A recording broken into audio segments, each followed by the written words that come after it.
Cooking time is fun time. Fun time is cooking time. Cooking time is fun time. Fun time is cooking time. Cooking time is fun time. Fun time is cooking time. Cooking time is fun time. Fun time is cooking time. Mommy, I can cook. Daddy, I can cook. Cooking is fun. Come and see me cook. Cooking time is fun time. Fun time is cooking time. Hey, welcome to another Children Can Cook session with Temitope Fesobi. I am Temitope Fesobi, and today I'll be talking to us about cooking with 3 to 5 years old. The last time we talked about our children between the ages of 0 to 3 and what they can do, how they can help out in the kitchen. And I know that we'll have started using the method with our little ones, those of us that have toddlers in their house. And you know, it's always fun for them. And you need to make cooking to be fun. Once you make cooking to be fun, they will always want to do the cooking all the time. And so today we'll be talking about activities, things that 3 to 5 years old can do. You know, at this time, I was saying that ages 0 to 3, they are always inquisitive. Ages 3 to 5, they're even more inquisitive. And in fact, they will tell you that they can do it better than you. They will tell you they know more than you do. They will tell you that everything you know is nonsense. That what they know is the best and they know how to do everything. At this stage, you have to be very careful with them because they can make you to be angry and you want to push them out of the kitchen. But don't do that. What you just do is you let them learn and get their experience by themselves.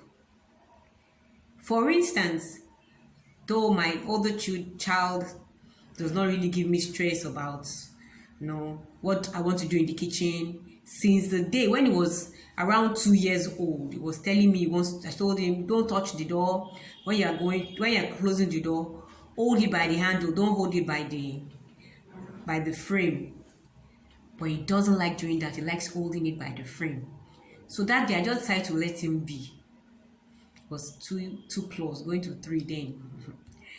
I just allowed him to be. I saw him, I behaved as if I didn't see. I just turned my face away. The next thing, he just slammed the door on his finger, and his finger, had a little cut, and it was bleeding, and it was really painful. It was paining him, and he was really crying. Now I have to tell him that as I was treating it, giving him first aid, telling him, do you know the reason why I don't like you to hold the door by the frame?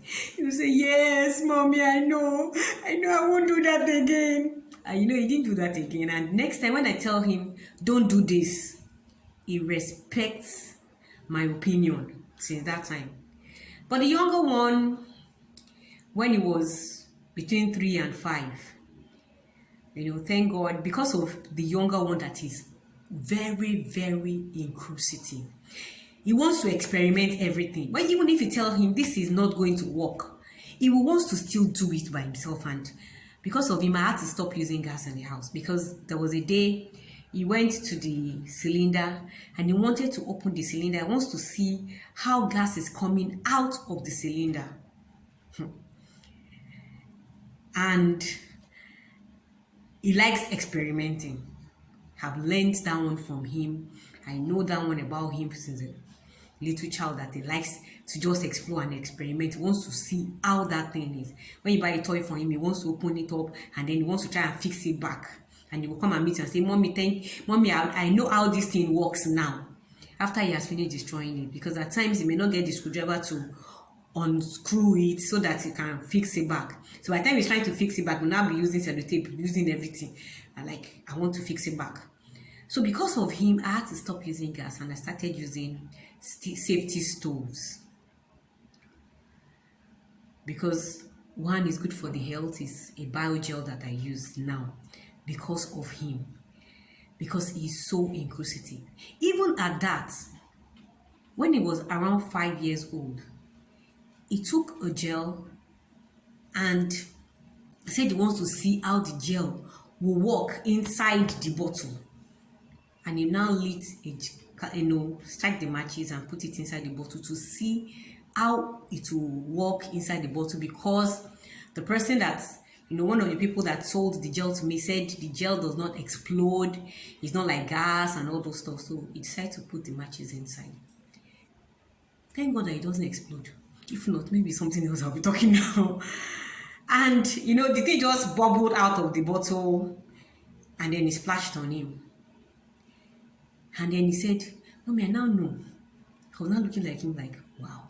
So because you want to know how it will, what will happen if you put it inside the bottle. See, I now know that it doesn't explode. So I am safe with it. He said, you want to experiment if it doesn't explode. And I was around 5 years old. So just imagine a child like that.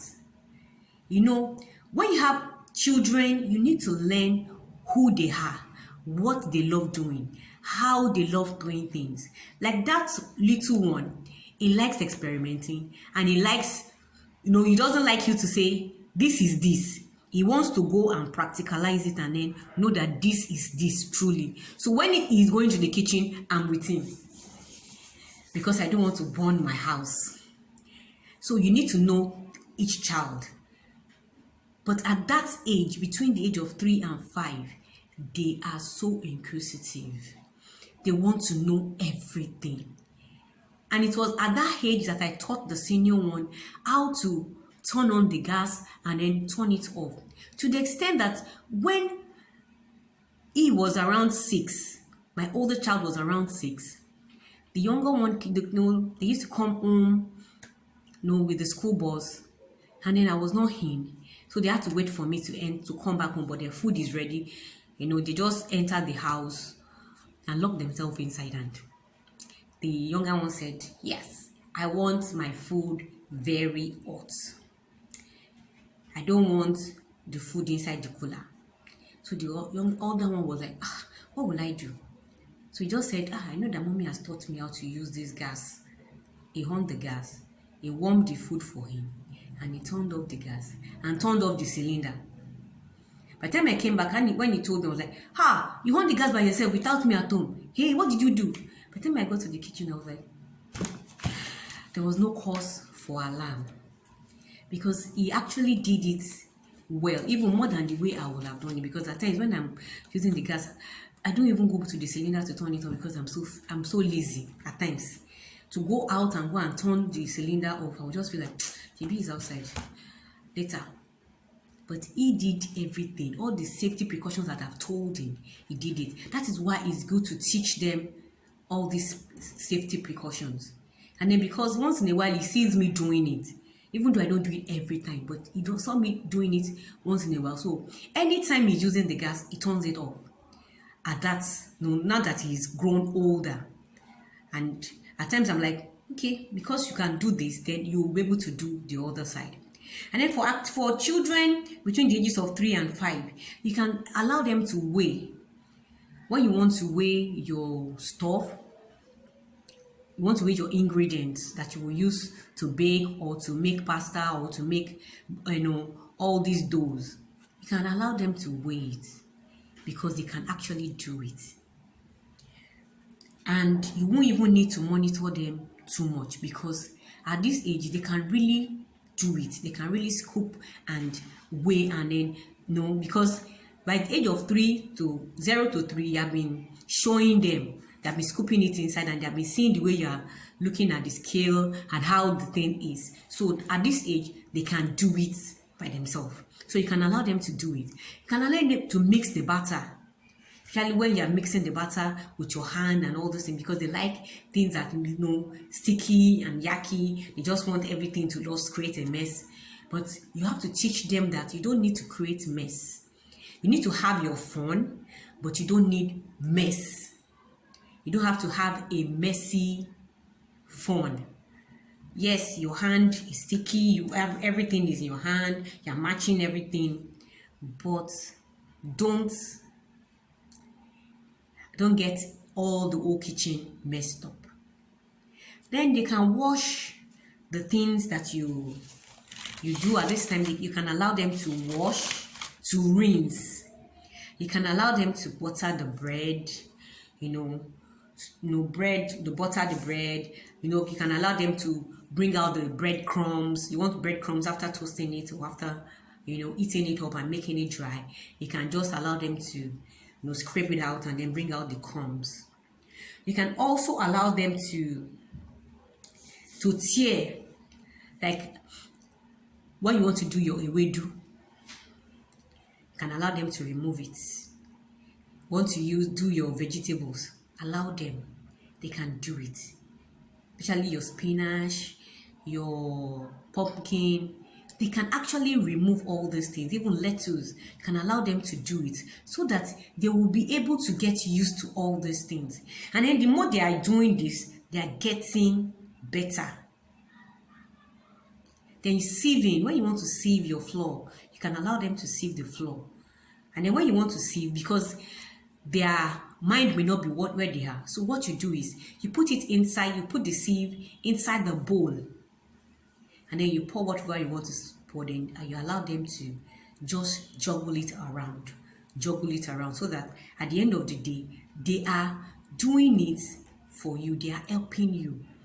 And the more they help, the better they become. The more they help, the better they become. When they were 0 to 3, they were so inquisitive and they want to do this, they want to do that. But now they are getting better, even though they want to do it better than you. Then the next thing you can allow them to do is using of pestle and mortar. All the small pestle and mortar. You don't need to get the big one for them. You can just give them a small one. When you need to, crush some things, you just allow them to crush it.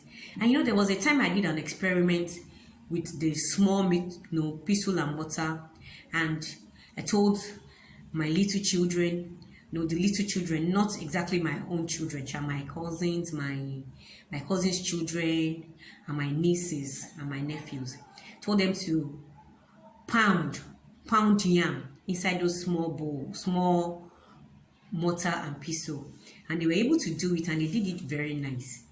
So I allowed them. At the beginning, they were not doing it well. So I had to teach them how to do it and make it fine. But because their hand can carry that small pestle and the mortar, they are able to do it like that. Then you can teach them how to knead. Just allow them to knead. But when you are allowing them to knead, you have to get a small piece, a small rolling pin, and then for them to do it, to knead the dough. And then you will make sure that by the time it gets to a particular stage, you will be the one to complete it, because most of them, they cannot complete it. When they get to a stage, their hands will pain them. So what you do is you would allow them to you help them to complete the work. Then the other thing, we've talked about spreading of this, and then podding and picking of beans. We talked about it in 0.3, 0 to 3 years old, that they can pod beans. Now at this age, they can do it better, and they can remove the stones from the beans. They can pick it. They can make everything look better now. And then tomatoes, they can remove tomatoes from the stem. They can remove grapes from the stem. The vine of the grape, you can tell them to remove it and then just bring everything out for you to use. And doing this, you are empowering them. You are making them to feel comfortable that yes, I can do it. I can do this cooking. So that when it's now time for them to start the real cooking, it will be fun, because they started out seeing cooking as something that is fun. When I was growing up, I used to go into the kitchen with my mom, see what she's doing and everything. But when I was 6, my younger sister came home. I came home with my younger sister, and we opened the door. We entered the house, and we don't know where our food was. Though they normally keep it somewhere, but we went there. We didn't see it at that particular place. Not only that, my mom changed the position of the food, and she didn't remind her to tell us. But my younger sister was really hungry. So what do? So that I'm coming, I'll make food for you. And I made eba. But the eba I wanted to make amala. I now made eba. And I made eba like amala. And it was burnt, but everybody ate it. And the ewedu I made it was really burnt. But when my mommy came, she didn't tell me, oh, what you did is wrong. Why did you do this? I have eaten, my younger sister have eaten it. We enjoyed ourselves. When mommy came, she was crying, but she carried the food that she ate. She now said, yes, let me teach you how to cook, because it shows to me that you want to learn. So that's when she started teaching. And I realized that when she started teaching me, it was fun. It was really fun. And I just want to do cooking every now and then. So next time, we'll talk more about the 5 years old to 7 years old cooking. And I know that you would really enjoy yourself. It's time to say goodbye.